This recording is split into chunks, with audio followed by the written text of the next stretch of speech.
Welcome to பவன்யாஸ்கிச்சன். இன்றைக்கி நம்ம கிச்சனில் பார்க்க போகிற ரெசிபி ஒரு சிம்பிளான ரசம். எந்த ரசப்பொடியும் தேவையில்லை. ஃபஸ்ட் டைமாக பார்க்குறவங்க சப்ஸ்கிரைப் பண்ணிக்கோங்க, பெல் ஐக்கானையும் கிளிக் பண்ணிக்கோங்க. இப்போ தேவையான பொருட்கள் என்னென்னு பார்க்கலாம். 3 தக்காளி கூட 1 இன்ச் புளி சேர்த்து வேக வச்சு ஆற வச்சு கரைச்சி வச்சுருக்கேன். இப்போது மசாலாவுக்கு தேவையானது ஒரு 5 பல் பூண்டு, 2 வரமிளகா, கொஞ்சம் கருவேப்பிலை, 1 ஸ்பூன் சீரகம், 1/2 ஸ்பூன் மிளகு, 1 ஸ்பூன் மல்லி விதை, இதையெல்லாம் சேர்த்து நம்ம அரைச்சிக்கலாம். அம்மி இருக்கிறவங்க அரைச்சிக்கோங்க, இல்லைன்னா மிக்சியில் போட்டு நல்லா குறன்னு அரைச்சிக்கோங்க. இப்போ ஒரு ஸ்டவ்வில் ஆன் பண்ணிவிட்டு கடாய் வச்சு எண்ணெய் ஊற்றிக்கலாம்.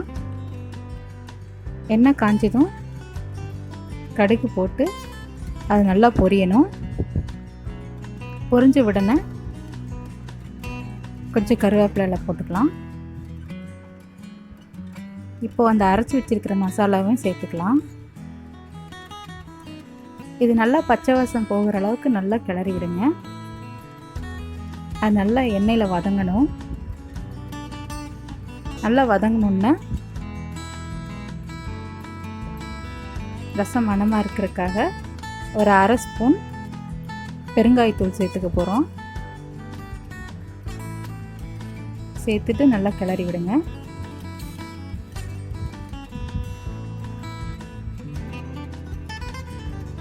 நல்லா வதங்கினதுக்கப்புறம் நம்ம கரைச்சி வச்சுருக்கிற தக்காளி புளி தண்ணியை சேர்த்துக்கலாம். நல்லா நான் வடித்து வச்சுருக்கேன்.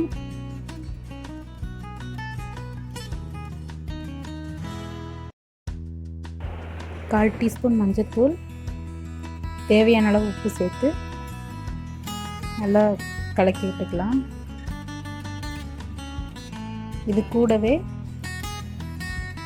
கொத்தமல்லி இலையை நல்லா நைஸாக வெட்டி வச்சுருக்கேன், அதை சேர்த்துக்கலாம்.